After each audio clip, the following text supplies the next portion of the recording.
Effectivement, donc nous sommes une vieille société toulousaine et jusque dans les années 88, 87, 88, on travaillait beaucoup sur la région, donc une partie en interne et une partie également avec un réseau de sous-traitants toulousains, sud-ouest, disons, qui est très riche, très compétent et très réactif. Donc, et par contre, c'était des contrats que nous avions de sous-traitance à moyen terme, et donc on avait nous-mêmes des contrats de sous-traitance. Et lorsque Airbus, donc en 88, a lancé la 330, dans le cadre de contrats de partenariat avec ce qui s'appelait le risk sharing, c'est-à-dire on faisait le développement, puis après ça, on était associé à la production pendant la durée de vie du contrat. Donc on s'est retrouvé avec une visibilité beaucoup plus importante. Et donc, on a décidé, en complément du tissu toulousain, de voir si on pouvait développer des sous-traitants et des fournisseurs à l'étranger.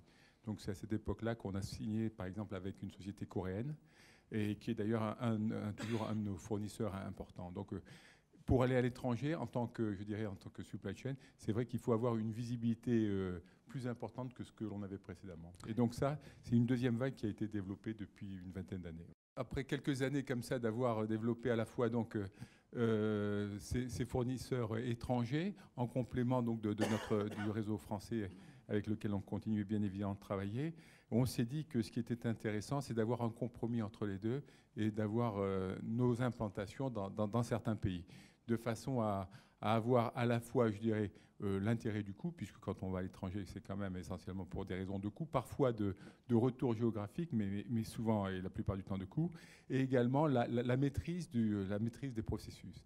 Et en particulier dans certaines technologies sur lesquelles on préférait ne pas travailler avec des fournisseurs qui pourraient devenir des compétiteurs. Il y a eu une crise terrible en 91-92, juste après la première guerre du Golfe, et qui a beaucoup secoué notre secteur.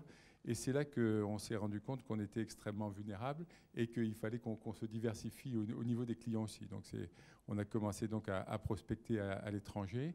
Et ce qu'on peut dire, c'est que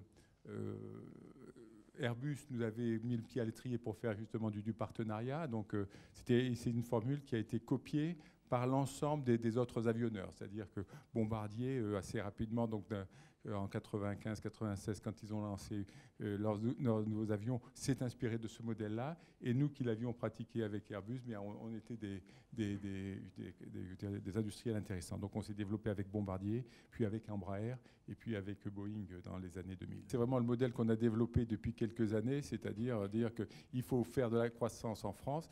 Mais pour faire cette croissance en France, on a besoin également de faire de la croissance à l'étranger. Ce qu'il faut savoir, c'est que jusqu'à à peu près 99-2000, quand on travaillait avec un client, on avait beaucoup de mal à travailler avec son concurrent.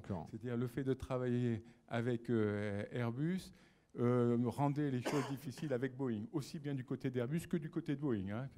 Bon, alors les avions régionaux, donc qui sont essentiellement Embraer, Bombardier et ATR, n'étaient pas, je veux dire, étant sur une gamme différente, c'était plus facile d'y rentrer. Et ce n'est qu'à partir de 2000 qu'effectivement, tous les grands avionneurs se sont dit finalement, bon, mes fournisseurs, ils peuvent travailler avec qui ils veulent. Ce qui m'intéresse, c'est qu'ils soient compétitifs et qu'ils fassent des produits de qualité. Et à partir de ce moment-là, les barrières étant tombées, on a pu travailler avec tout le monde.